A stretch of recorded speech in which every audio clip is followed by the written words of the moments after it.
எங்களில் உயிரோடும் உணர்வோடும் கலந்து வாழுகின்ற அன்பு உறவுகள் அனைவருக்கும் வணக்கம்.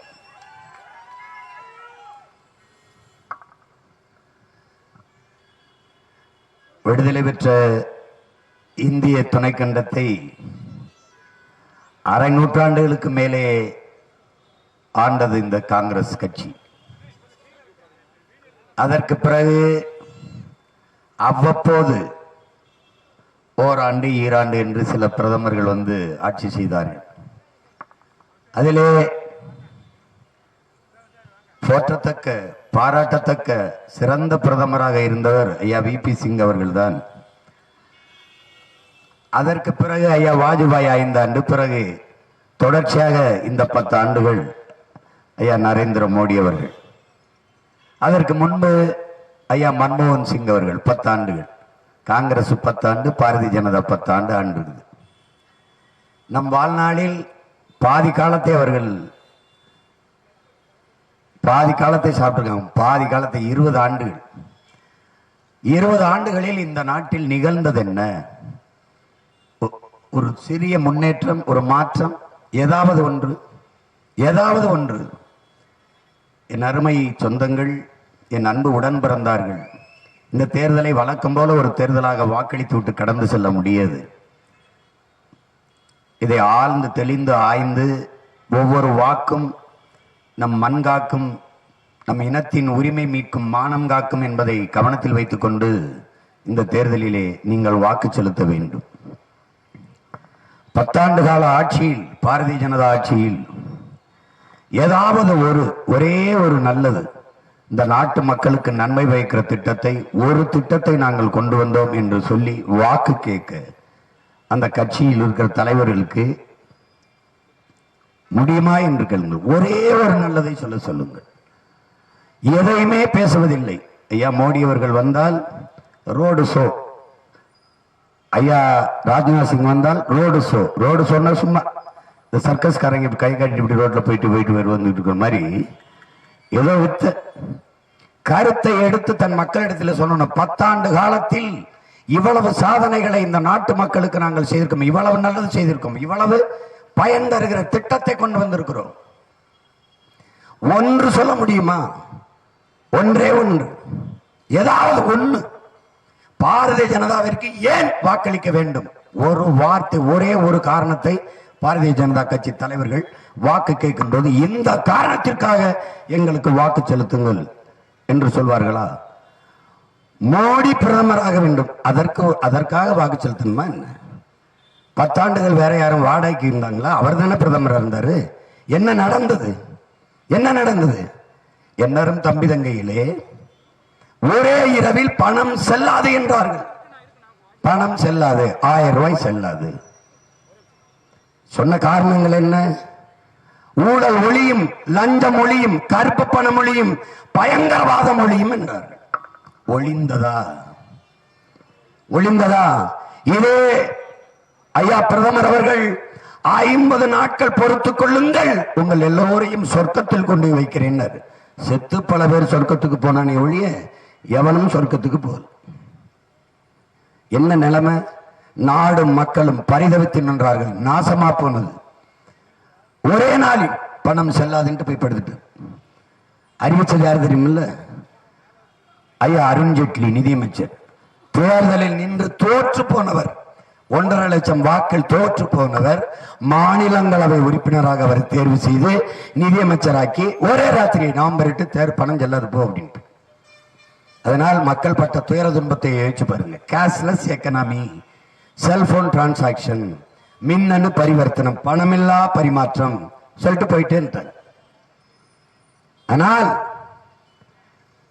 மகளுக்கு திருமணம், பத்திரிக்கை அடிச்சாச்சு, சொந்தக்காரங்களை வர சொல்லியாச்சு.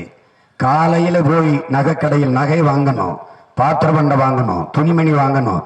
உறவுக்காரெல்லாம் வந்திருக்காங்க, தூங்கிட்டு காலையில போய் கடையில வாங்கிட்டு வரலாம்னு பணத்தை எடுத்துக்கொண்டு வங்கியிலிருந்து எடுத்துக்கொண்டு வச்சு படுத்தவன் தான். ஏன் ராத்திரில பணம் செல்லல? அப்பாவை மருத்துவமனையில் சேர்த்துட்டான்.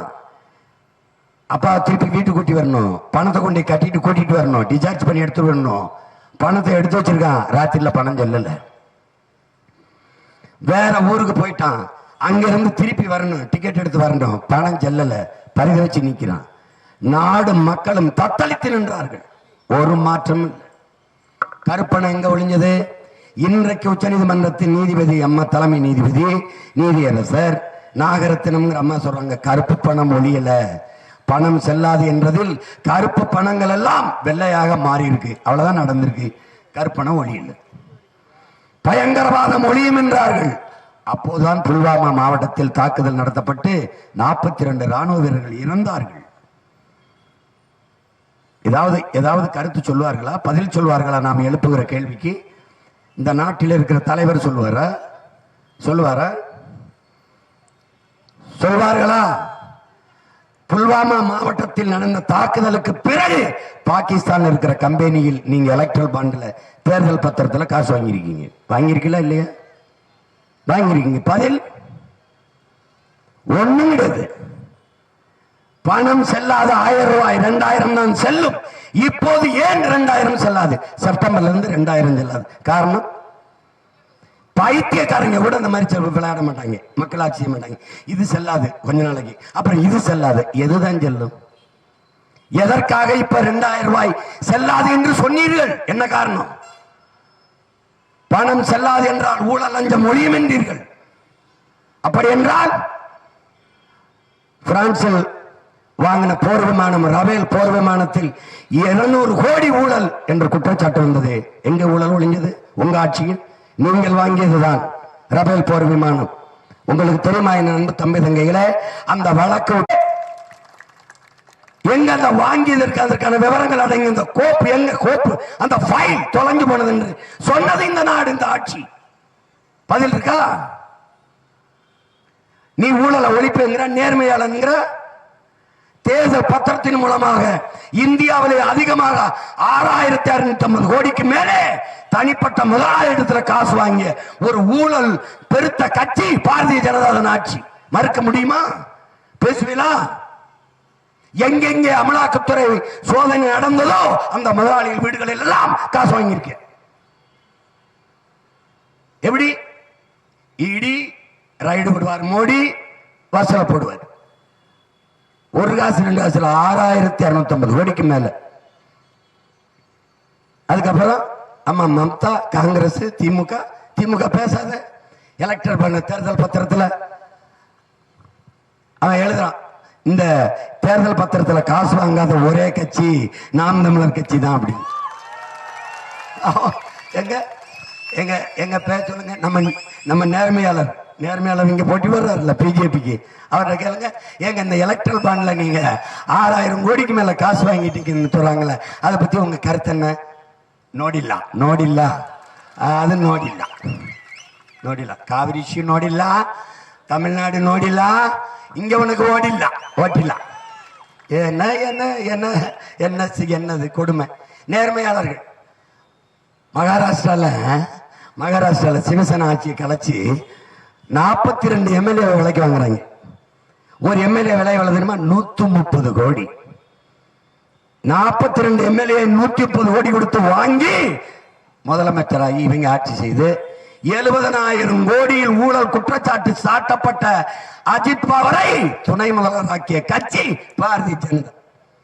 தேசியவாத காங்கிரசின் நிறுவனர் யார்? சரத்பவர். உலகத்துக்கு தெரியும், சின்ன பிள்ளை கூட தெரியும். அந்த கட்சியை உடைச்சு அந்த அஜித் பவரை பிரிச்சு அவன் ஊழல் வழக்கு குற்றச்சாட்டு இருக்கு, 70,000 கோடி கரப்ஷன் இருக்கு, தூக்கி கொண்டு வந்து துணை முதல்வர் ஆக்கின கட்சி இந்த பாரதிய ஜனதா. இது ஊழலை ஒழிக்கணும், நேர்மை பேசும், கொடுமை. நீதான் கருப்பு பணம் ஒழிஞ்சிரும், ஊழல் லஞ்சம் ஒழிஞ்சிரும் அப்படி. அப்புறம் எப்படி வீட்டுக்கு இன்கம் டாக்ஸ் ரைடு, இடி ரைடு போகுது, அமலாக்கத்துறை ரைடு போகுது. அப்போ ஒழியல. இப்ப 2 நாளைக்கு முன்னாடி ட்ரெயின்ல 4 கோடி பிடிச்சிருக்காங்க, அப்ப ஒழியல. அப்ப பணமில்லா பரிவர்த்தனை என்றீர்கள், ஒரே இடத்துல 400 கோடி 4 கோடி எப்படி வந்துச்சு?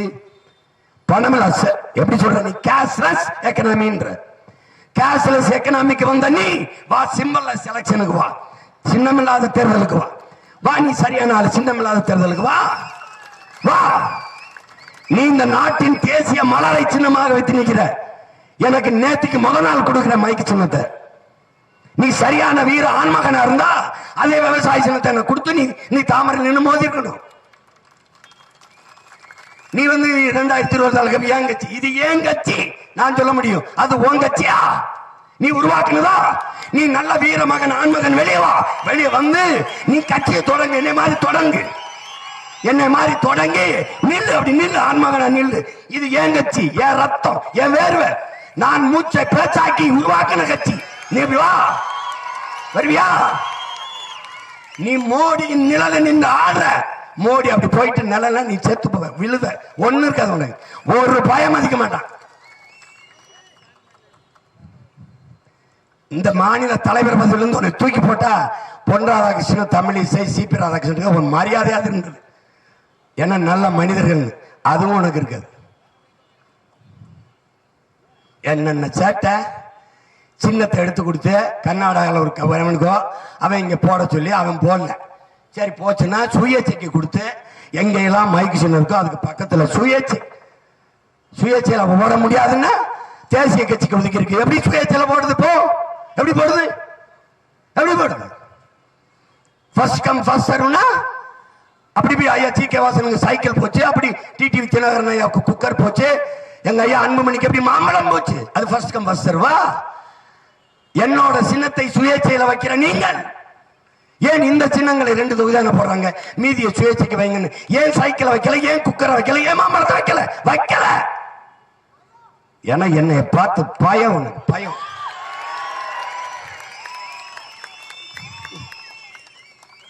ஓட்டுக்கு காசு கொடுக்க மாட்டான். அப்ப 4 கோடியை கொண்டு போனது யாரு ட்ரெயின்ல? அதிகாரி. இவங்க என்னென்ன சேட்டை பண்ணுவாங்க நினைக்கிறீங்க? சுயேட்சை கொடுத்து என்னது 5வது எண்ணில் இருந்தா 6வது என்ன விவசாயி அதை கன்ஃபியூஸ் பண்ணி சீமாஞ்சன் ஓட்ட சிதைச்சிடறாங்களா, என்னைய பின்னுக்கு தள்ளிடுறாங்களா. தம்பி 7 அடி தாண்டுவதற்கு 70 அடி பின்னாடி போறோம். பின்தங்குவதற்கு இல்ல, முன்னேறி பாயறதுக்கு தான். புலி பதுங்குவது பாயத்தானே ஒழிய பயந்து இல்லை என்பதை நீங்கள் வச்சுக்கணும். நீ மோடியை பார்த்து அரசியல் செய்ய வந்திருப்ப. நான் பிரபாகரன் மகன், பல லட்சக்கணக்கான துப்பாக்கி உலக நாட்டு ராணுவங்களை எடுத்து சண்டை செஞ்சவன் மகன். 5 வயசுல இருந்து அரசியல் களத்தில் இருக்கிறவன்.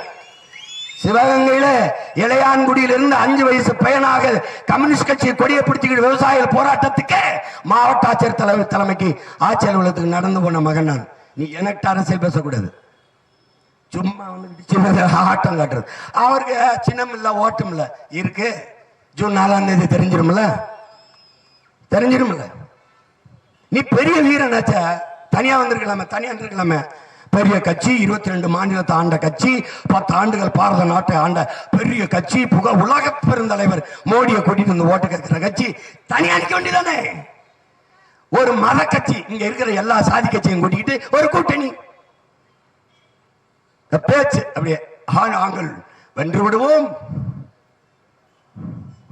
என்று எவனோ சொல்லி கொடுத்துருக்கான். மீண்டும் மோடி, வேண்டும் மோடி, எவனோ சொல்லி கொடுத்துருக்கான். அங்கிட்டு போடின்னு தள்ளி வந்தாங்க. போடி 10 ஆண்டுகளில் நாட்டை பஞ்ச பிரதேசமாக மாற்றியவர்கள் இவர்கள். 28 விழுக்காடு நாட்டு மக்கள் தொகையில் இரவு உணவில்லாமல் உறங்க செல்கிறார்கள். பசியோடு பல கோடி பச்சிலம் குழந்தைகள் படுக்க செல்கிறார்கள். இந்த நாட்டின் தலைவருக்கு நிற்கிற இவர்கள், தேர்தல் நிற்கிற இவர்கள், இந்த நாட்டின் பிஞ்சுகள், இளம் தளிர்கள், பச்சை குழந்தைகள் பசியோடு உறங்க செல்ல மாட்டார்கள் என்கிற உறுதியை தர முடியுமா? ஒரு சத்தியம் செய்ய முடியுமா? எதற்காக இந்த பதவி? எதற்காக மறுபடி 10 ஆண்டுகள் ஆண்டு விட்டு புதிய இந்தியாவை கட்டமைப்போம், அதற்கு நல்ல வாய்ப்பு. இப்ப 10 ஆண்டுகள் என்ன பண்ணிட்டு இருந்தீங்க? நாட்டு மக்களுக்கு சூப்பு கொடுத்தோம். இனிமேல் என்ன கொடுக்க போறீங்க? நேரடியா விஷத்தை கொடுத்து கொள்ள போறீங்க. அதானே? வேற என்ன செய்வீங்க? ஒரு கட்சி எதையாவது பேச முடிகிறதா? இஸ்லாமியர்களை எதிர்ப்பதை தவிர ஒரு கோட்பாடு ஏதாவது ஒன்று. RSS பாரதிய ஜனதாவில் இருக்கிற தலைவர் பெருமக்களே, உங்களிடத்தில் கேட்கிறேன். இந்த நாடு அடிமைப்பட்டு கிடக்கும் போது இந்த நாட்டின் விடுதலைக்கு போராடியவன் பங்களாதேஷிலும் பாகிஸ்தான் இருக்கிறான்.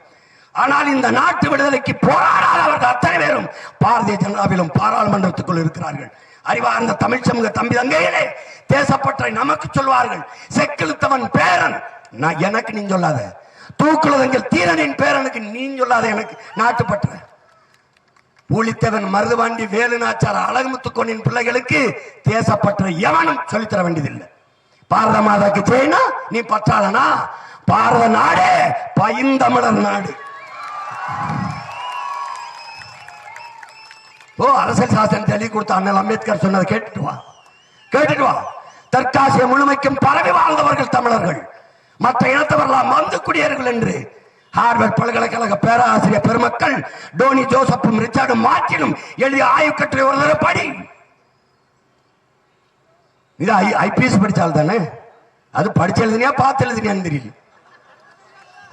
இங்க வந்து நின்றுகிட்டிய மண்ணில் வந்து ஹிந்தி சமஸ்கிருதம் பல பிஞ்ச செருப்பா பத்திரமா வச்சிருக்கிறது எதுக்கு தெரியுமில? உங்களை மாறி அவனாவது ஒருத்தன் பேசிக்கிட்டு வருவான்னு தான். தமிழ் என்றால் என்னன்னு தெரியுமா உனக்கு? என்னன்னு தெரியுமா என் மொழி? உலகில் முதல் மாந்தன் தமிழன், அவன் பேசிய முதல் மொழி தமிழ். முதலாக மனிதன் பேசிய மொழியே தமிழ். ஒரு தமிழன் ஆண்டுனா பரவாயில்ல, அமெரிக்க மொழியில் ஆய்வறிஞர் அலெக்ஸ் குலியர் சொல்றான்.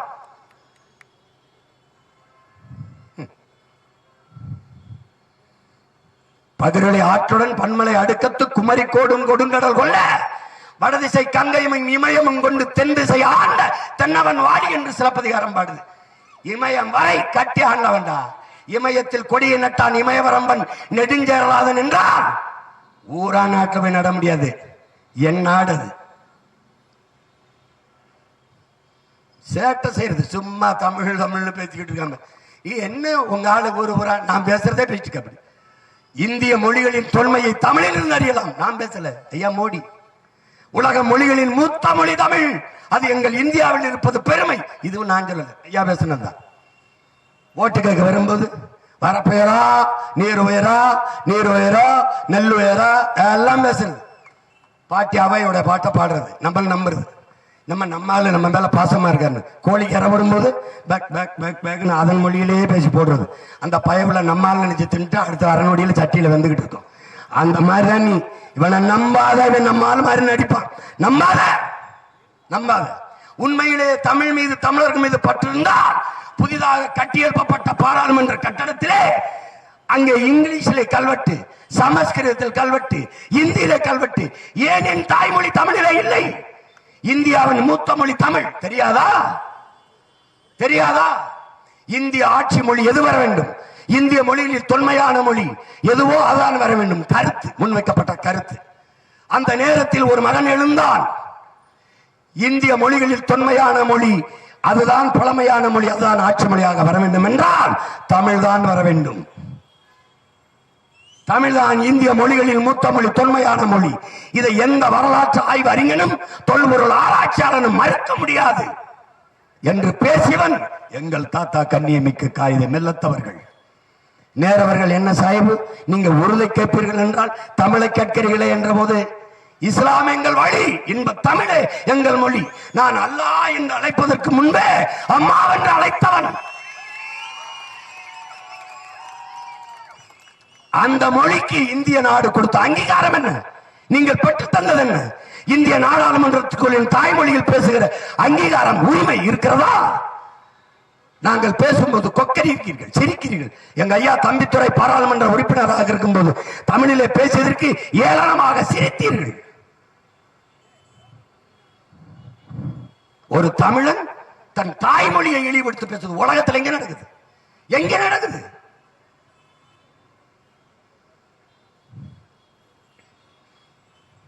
ஒரு வேலை பார்க்கிற இடத்துல ஐபிஎஸ் வேலை. எங்கு பிறப்பினும் தமிழன் தமிழனே, இங்கு பிறப்பினும் அயலானாங்கிறார் புரட்சி பாவலன் பாரதிதாசன். நீ எங்க போய் நின்னாலும் தமிழ்நாடு இருக்கும். நீ போய் பார், இத்தனை நாடுகளை நாங்க போய் வாழ்றோம். எங்கு போனாலும் நிறம் மாறல, இனம் மாறல, தமிழர்கள் தான் நாங்க. நீ அங்க போய் வேலை செய்யும் போது தமிழ்நாடு நோடில்லா, காவிரிஷி நோடில்லா, டில் ஐ டெத் ப்ரௌட் கர்நாடகா. அப்புறம் இங்க எதுக்கு வந்து தேர்தல் நிற்கிற? அங்க போய் நிற்க வேண்டியதானே? என் மக்கள் என் மண். அதை கர்நாடகாவில் போட்டா இந்தியான்னு நினைக்கலாம், பீகார்னு போட்டா இந்தியான்னு நினைக்கலாம், அல்லது குஜராத்னு போட்டா என் மண் என் மக்கள்னு போட்டா இந்தியாவை சொல்றான்னு நினைக்கலாம். என் நாட்டில் தமிழ்நாட்டில் என் மண் என் மக்கள்னு போட்டா ஏன் அரசியல் தான், அதான் தமிழ் தேசிய அரசியல்.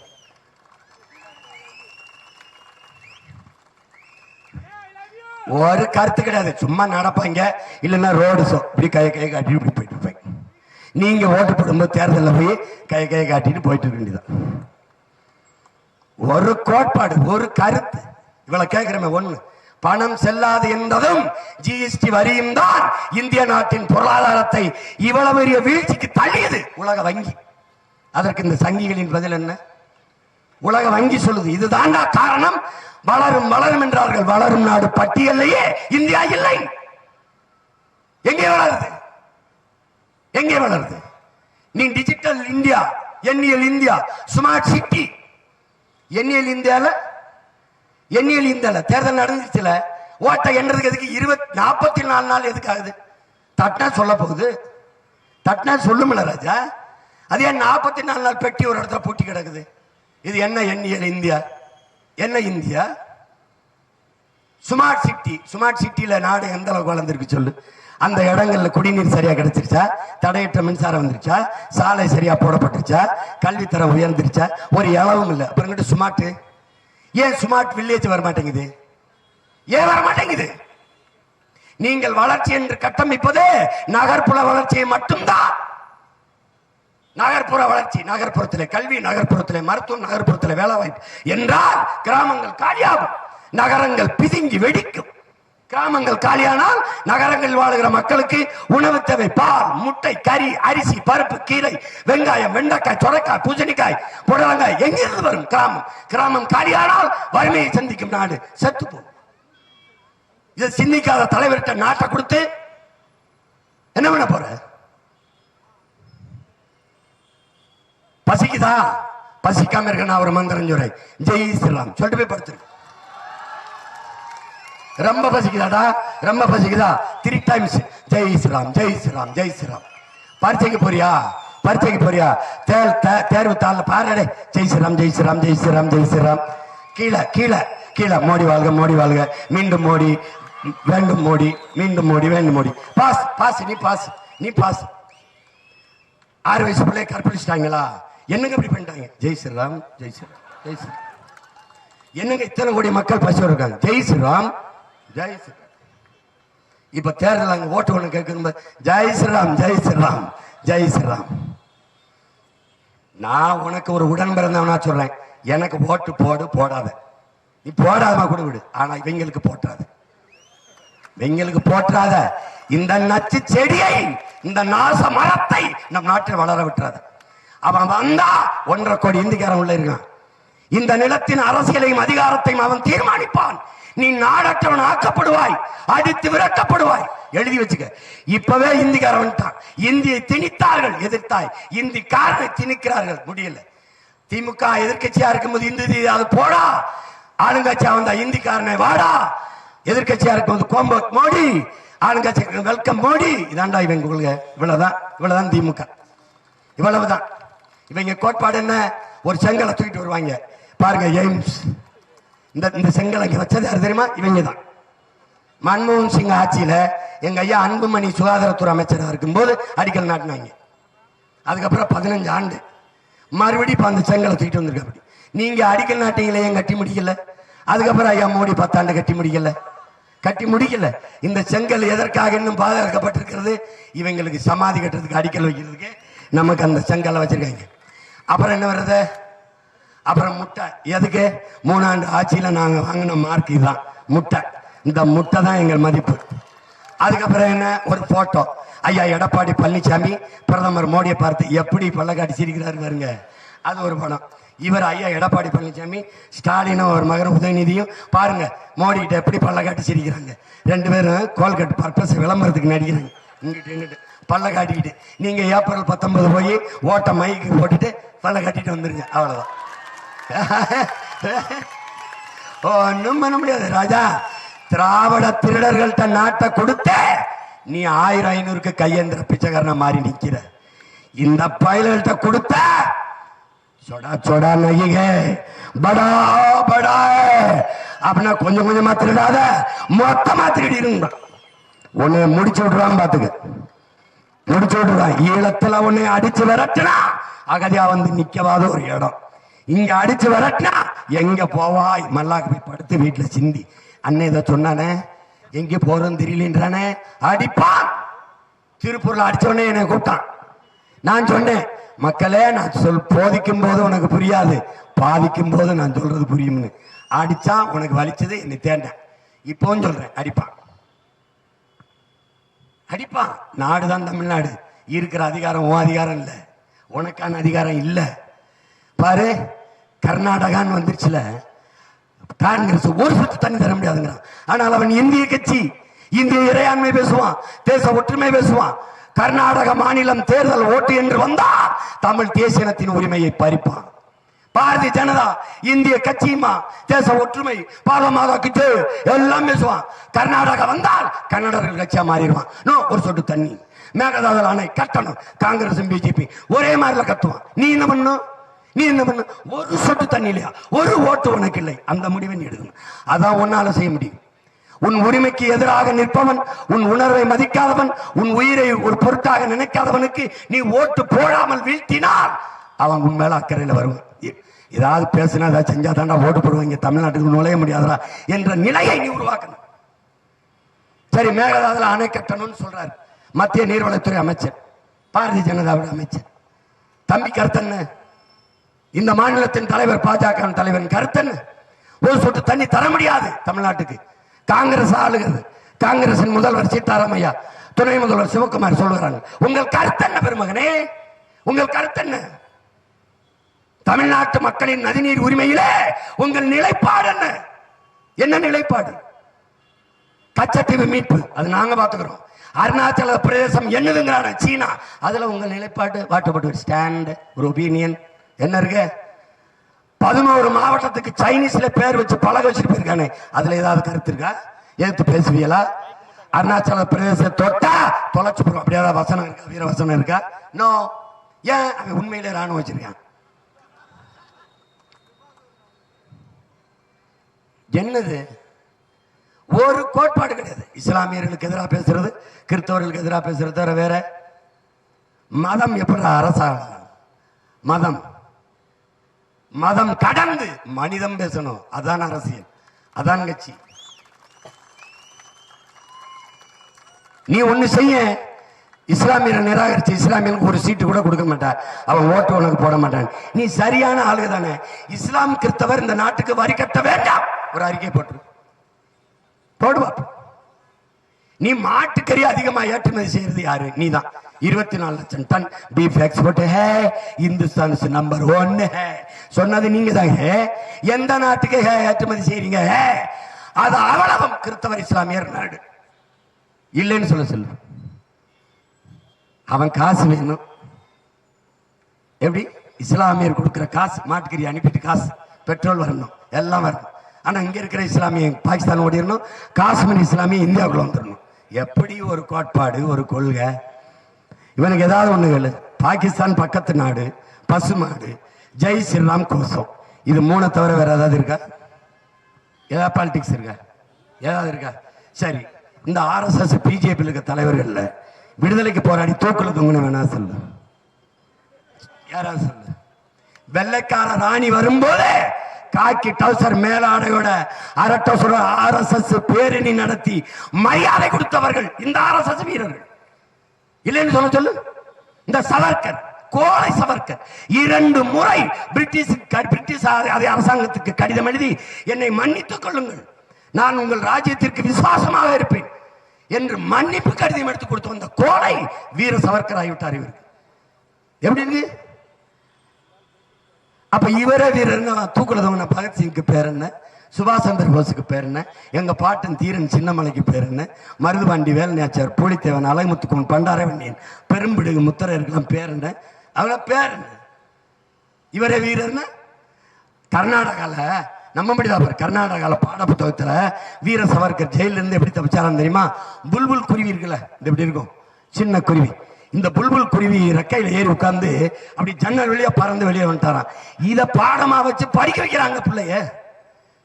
எவ்வளவு அறிவா இருந்தவர்கள்!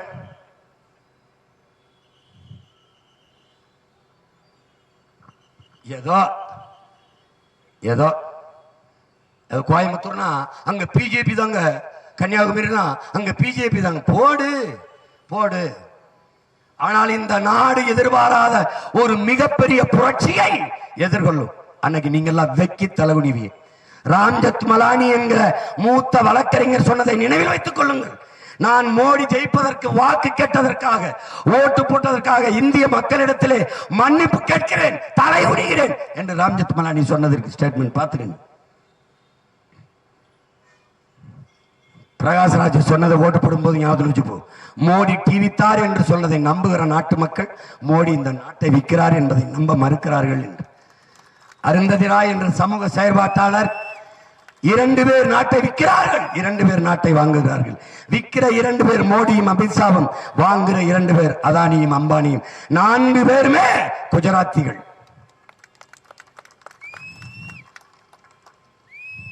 பயப்படுவான், மற்றவன் பேச பயப்படுவான். வருமான வரி சோதனை வரும், அமலாக்கத்து சோதனை. எனக்கு ஒரு மயிரை நீ முடுங்க முடியாது, ஒன்றும் பண்ண முடியாது.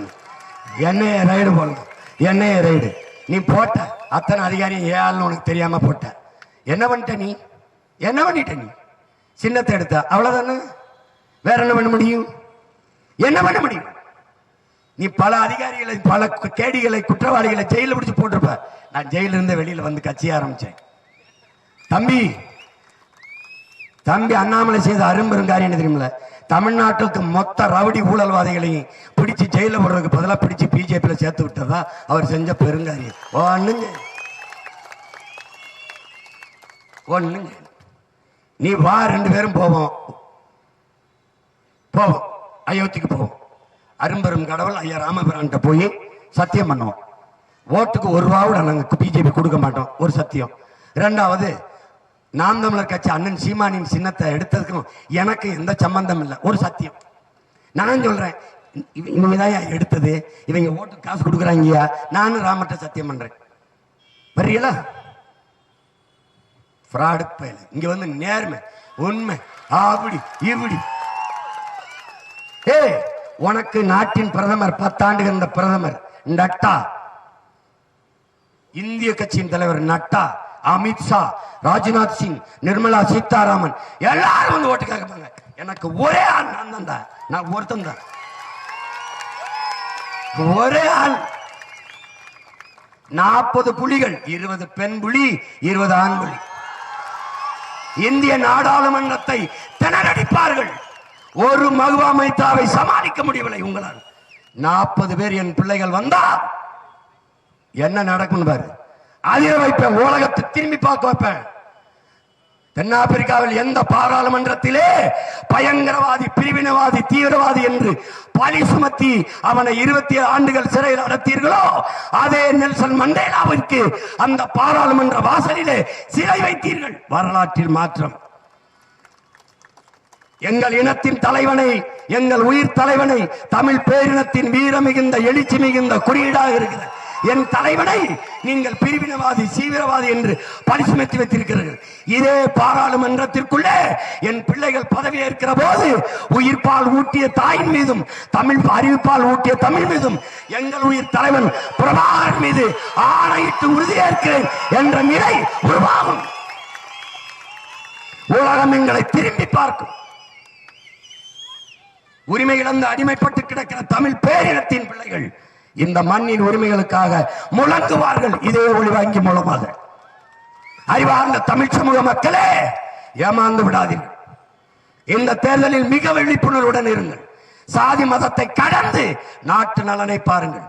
மதம் பார்த்தீர்கள் என்றால் மழை இருக்காது, மலையில் என்றால் மழை இருக்காது, மலையில் என்றால் நிலத்தில் வளம் இருக்காது, குடிக்க நீர் இருக்காது, சுவாசிக்க காற்று இருக்காது, படிக்க கல்வி இருக்காது, படித்தால் வேலை இருக்காது. எல்லாவற்றையும் சிந்தியுங்கள். சாதி மனத்தை காப்பாற்றி நீங்கள் எதை சாதிக்க போறீர்கள்? அதை தாண்டி வாருங்கள். மண்ணை, மக்களை காப்பாற்ற ஒரு துளி சிந்திங்கள், ஒரு துளி சிந்திங்கள்.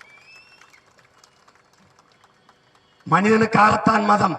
மனிதன் உருவாக்கி கொண்டது சாதி. ஆனால் மதத்துக்காக மனிதன் கிடையாது. அதை நல்லா கவனிச்சு வச்சுக்கோ. மதம் மாறிக்கொள்ளக்கூடியது, மொழியும் இனமும் மாறிக்கொள்ள முடியாது. அதை கவனத்தில் வைத்துக் கொண்டு, இன்னைக்கு இந்துவா இருக்கிறனா நாளைக்கு கிறிஸ்தவன் ஆகலாம், கிறிஸ்தவரா இருக்கிறனா இஸ்லாமா மாறலாம். ஆனால் தமிழன் நான் கன்னடராக முடியாது, தெலுங்கராக முடியாது, மலையாளம் ஆக முடியாது, போச்சுபுரி ஆக முடியாது, குஜராத்தி ஆக முடியாது, பீகாரி ஆக முடியாது, மராட்டியன் ஆக முடியாது.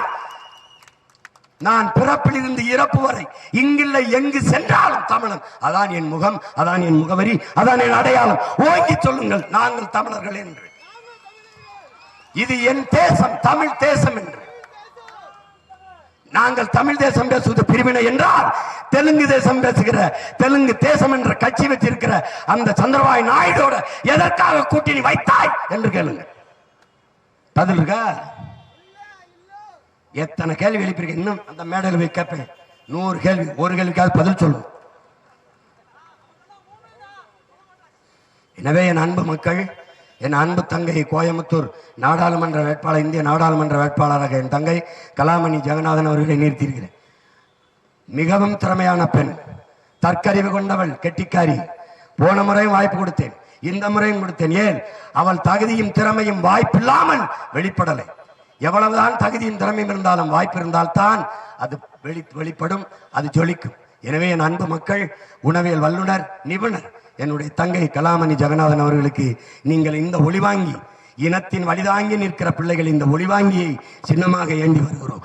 மைக்கு சின்னத்திலே ஏப்ரல் 19 வாக்கு செலுத்தி வெற்றி பெற செய்யுங்கள். உண்மைக்கு, நேர்மைக்கு, எளிமைக்கு, தூய்மைக்கு, நாட்டு மக்களின் நன்மைக்கு, எல்லாவற்றையும் மாற்ற துடிக்கும் நல்ல தலைமைக்கு ஒரே சின்னம் மைக். புரட்சி எப்போதும் வெல்லும். உங்கள் பிள்ளைகள் எங்களின் வெற்றி அதை சொல்லும். இலக்கு ஒன்றுதான், இனத்தின் விடுதலை. இனம் ஒன்றாவும் இலக்கை வென்றாவும். தமிழ் தாய் வாழ்க, தலைவர் பிரபாகரன் வாழ்க. நாம் தமிழர்.